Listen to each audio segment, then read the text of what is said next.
తెలంగాణలో కొలువైన కాంగ్రెస్ సర్కార్ ఎన్నికల హామీలను అమలు చేసే దిశగా అడుగులు వేస్తుంది. 100 రోజుల్లో తాము ఇచ్చిన వాగ్దానాలను పూర్తి చేస్తామని చెప్తున్న రేవంత్ రెడ్డి నేతృత్వంలోని ప్రభుత్వం ఒక్కొక్క హామీని నెరవేర్చుకుంటూ వస్తోంది. ఇందులో భాగంగానే మహాలక్ష్మి పథకం కింద రాష్ట్రంలోని మహిళలకు, యువతులకు, విద్యార్థినులకు ఉచితంగా బస్ ప్రయాణించే సదుపాయాన్ని అమలు చేసింది.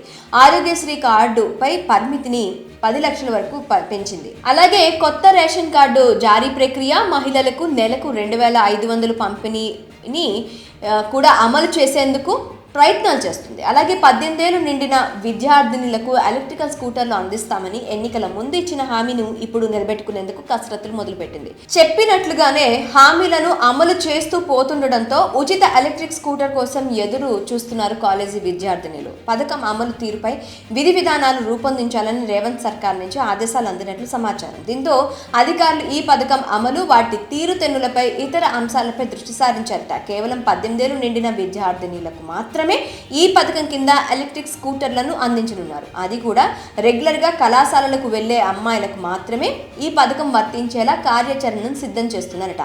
రాష్ట్రంలో 18 ఏళ్లు నిండిన అమ్మాయిలు ఎంతమంది ఉన్నారో లెక్కలు వేస్తుంది అధికార యంత్రాంగం. అయితే ఈ మొత్తం పథకం అమలు చేయడానికి భారీగా ఖర్చు అవుతుంది. ఎందుకంటే ఒక్క స్కూటర్ ధర మార్కెట్లో సామర్థ్యం బట్టి సరాసరిగా 40,000 నుంచి 1,50,000 పైచీలుకే ఉంది. ఈ లెక్కను చూస్తే రాష్ట్రంలో ఇంజనీరింగ్, మెడిసిన్, డిగ్రీ, పీజీ, వివిధ మేనేజ్మెంట్ కాలేజీల్లో చదువుతున్న అమ్మాయిలంతా ఈ పథకానికి వర్తింపజేస్తారు.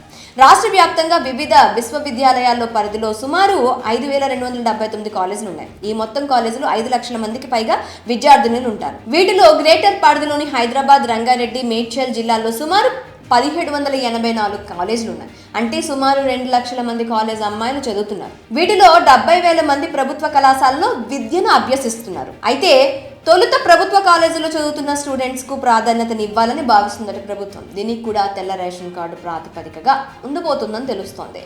ఇలా చూసినా ఈ పథకానికి వ్యయం భారీగా అయ్యేటట్లు కనిపిస్తుంది. సాధారణంగా కేంద్ర ప్రభుత్వం ఉత్పత్తి సంస్థలకు ఎలక్ట్రికల్ 2 వీలర్స్ పై ఫేమ్ 2 పథకం కింద రాయితీ అందిస్తుంది. ఈ పథకం కింద ఒక్కో స్కూటీకి దాని ఎక్స్ ఫ్యాక్టరీ ధరలో గరిష్టంగా 40% సమానంగా సబ్సిడీ అందిస్తుంది. ఈ లెక్కలు కూడా బేరేజ్ వేసుకొని ఈ పథకం అమలు కోసం విధి విధానాలను రూపొందిస్తున్నారు. కేంద్ర ప్రభుత్వం ఇచ్చిన రాయితీని బట్టి అంచనా వేస్తే ఒక్క స్కూటీకి సుమారు 50,000 చొప్పున ధర లెక్కిస్తే 70,000 మంది విద్యార్థినులకు సుమారు 350 కోట్లు ఖర్చు అయ్యే అవకాశాలున్నాయి. ఇక సబ్సిడీ లేకుంటే ఆ ఖర్చు రెండింతలు అవుతుంది. మరి ప్రభుత్వ కాలేజ్ విద్యార్థినులకు అందిస్తే ప్రైవేట్ కాలేజ్ స్టూడెంట్స్ పరిస్థితి ఏంటి అన్న ప్రశ్న వస్తుంది. 18 ఏళ్లకు పైబడిన అమ్మాయిల్లో ఎక్కువ మంది ఇంజనీరింగ్ విద్యార్థినులే అత్యధికం. అందులోనూ ప్రైవేట్ ఇంజనీరింగ్ కళాశాలలు ఎక్కువ. ప్రభుత్వం ఇచ్చే రియంబర్స్మెంట్తో చదువుకుంటున్న పేద, మధ్యతరగతి విద్యార్థినులు అత్యధికంగా ఉంటారు. ఎలక్ట్రిక్ స్కూటీ పథకం కింద ఓన్లీ గవర్నమెంట్ కాలేజ్ విద్యార్థినులకు వర్తింపజేస్తే వీరి అర్హత కోల్పోయే అవకాశం ఉంది. అలాగే ప్రైవేట్ కళాశాలలు, డిగ్రీ, పీజీ, ఇతర వృత్తి నైపుణ్య కోర్సుల్లో చేస్తున్న విద్యార్థినులు కూడా ఈ పథకానికి అర్హులు కాలేరు. ఇటీవల విడుదలైన ఓటర్ల జాబితాను బట్టి చూస్తే గ్రేటర్ పరిధిలో సుమారు 1,08,00,000 ఓటర్లు ఉండగా అందులో 18+ కేటగిరీలోకి వచ్చిన కొత్త ఓటర్లు 4.5 లక్షల మంది ఉన్నారు. వారిలో మహిళలు 3 లక్షల మంది కాగా 2 లక్షల మంది విద్యార్థినులే ఉన్నట్టు తెలుస్తోంది.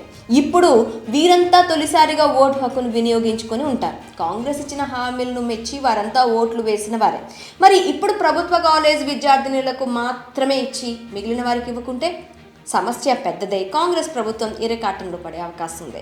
ఈ సమస్యను కూడా అధికారులు పరిగణలోకి తీసుకుంటున్నట్లు తెలుస్తోంది. అయితే ఈ వాహనాలు అందించడం ఒక సమస్య అయితే ట్రాఫిక్, ఇతర అంశాలు కూడా పెద్ద తలనొప్పిగా మారే అవకాశాలకి లేకపోలేదు.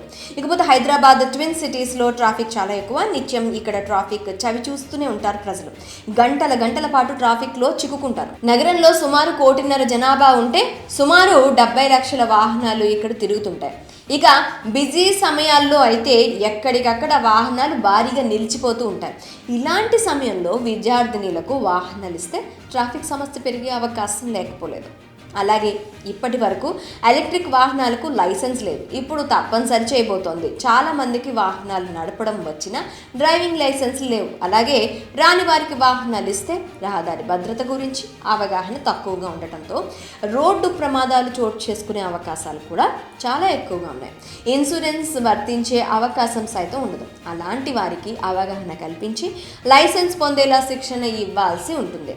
ఇవన్నీ దృష్టిలో పెట్టుకొని ఎలా అమలు చేయాలన్న యోచనలో తెలంగాణ సర్కారు ఉన్నట్లు తెలుస్తోంది. అయితే రాబోయే పార్లమెంట్ ఎన్నికల లోపు ఈ పథకాన్ని ప్రారంభించి యువ ఓటర్లను ఆకర్షించేందుకు ప్రణాళిక సిద్ధం చేసుకుంటుంది కాంగ్రెస్ ప్రభుత్వం. ఈ నేపథ్యంలో ముందస్తుగా అధికారులకు అలర్ట్ చేసినట్లు తెలుస్తోంది. ఈ పథకాన్ని అమలు చేస్తే కనుక ప్రభుత్వం మీద భారీగా భారం పడుతుంది. ఆ భారాన్ని తగ్గించుకునేందుకు కేవలం ప్రభుత్వ కాలేజ్ విద్యార్థినులకు మాత్రమే ఇస్తే ప్రభుత్వం నిరికాటంలో పడే అవకాశం ఉందని నిపుణులు చెబుతున్నారు.